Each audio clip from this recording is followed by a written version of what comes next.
یہ رسول وہ رسول ہیں عزیزن علیہ ما عنتم، وہ تمہیں تکلیف میں نہیں دیکھنا چاہتے،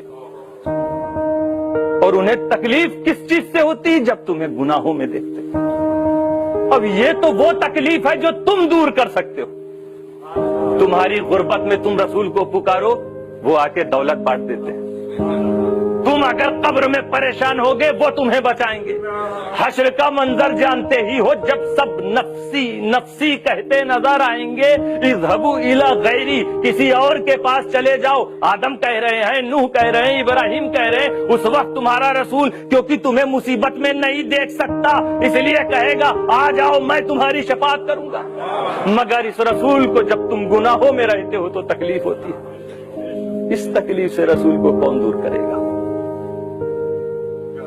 دوستو، تو ہمیں عزم و ارادہ کرنا چاہیے، ہم اپنے رسول کی خوشی کے لیے، انہیں دکھ نہ ہو اس لیے ہم نماز پڑھیں گے، انہیں دکھ نہ ہو اس لیے ہم اپنے ماں باپ کی فرما برداری کریں گے، کیونکہ رسول نے کہا یہ ماں باپ زندگی بھر کہتے میری بات مانو، نہ مانتے، رسول نے فرمایا ماں باپ کی بات مانو۔ اب نہیں مانو گے تو رسول کو دکھ، اب تم سچائی کی طرف نہیں گئے تو رسول کو دکھ۔ ساری چیزیں واضح کر دی گئی ہیں میرے دوستو۔ یہ عشق اگر تم کو عمل پر آمادہ کر دے تمہاری زندگی کامیاب ہو جائے گی۔ میرے دوستو، اللہ تعالیٰ نے رسول اکرم صلی اللہ علیہ وسلم کی زبان سے کیا ارشاد فرمایا؟ تمہارے احساس کو جگانے کے لیے،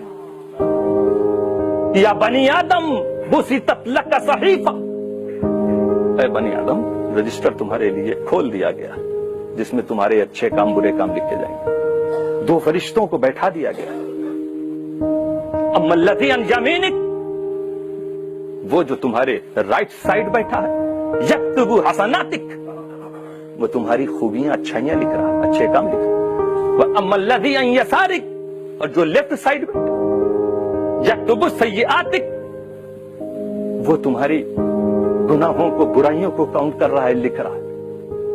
آگے رسول صلی اللہ علیہ وسلم فرماتے ہیں فَعْمَلْ مَا شِئْتَ، تو تو کر جو تو چاہتا ہے کر۔ کیا ایسا کام کرو گے جس سے رسول کو تکلیف ہو؟ کر جو چاہتا ہے کر، اقلل او اکثر، کم کر یا زیادہ کر، اب تیری مرضی ہے، تجھے سب بتا دیا گیا ہے۔ یہ لکھنے والے لکھ رہے ہیں، تم پہنچتے ہو اسپیڈ میں گاڑی چلاتے ہو، کیمرہ دیکھ کے فوراً بریک۔ یہ دو نوری کیمرے موجود ہیں، ایک ایک ایکٹیویٹی کو نوٹ کر رہے ہیں۔ برائی کی طرف بڑے سوچ لیا کر، رسول نے اس کام سے منع کیا تھا، وہ برا ہے، اور جب یہ برائی لکھنے والا فرشتہ لکھ لے گا تو رسول کو تکلیف ہوگی، اس وقت بریک کیوں نہیں لگتا؟ دنیا میں ذرا سا نقصان ہو تو بریک، رسول کے دل کو ٹھیس پہنچے تو بریک نہیں۔ یہ کیسے امتی ہو تم، کیسے وہ ہو جو نعرہ رسالت یہ نعرہ بلند کرتے ہو، میلاد مصطفیٰ کی محفلیں سجاتے ہو؟ اتنا خیال نہیں کہ کام اچھے کرو، برے کاموں سے اپنے کو روکو ورنہ نبی کو تکلیف ہوگی۔ میرے دوستو، اور انتظام تو رب تعالیٰ نے یہ فرما دیا تھا کہ یہ بھی دعا کرتا ہے، یہ فرشتہ جو داہنے کاندھے پر ہے کہ بندے کچھ تو لکھ لے۔ کچھ لوگوں کا تو حال یہ ہے کہ ایسا لگتا ہوگا کہ جو رائٹ سائڈ فرشتہ بیٹھا ہے اس کو کچھ لکھنے کا موقع ہی نہیں ملتا، اور لیفٹ سائڈ ہے وہ ہر وقت بزی رہتا ہوگا۔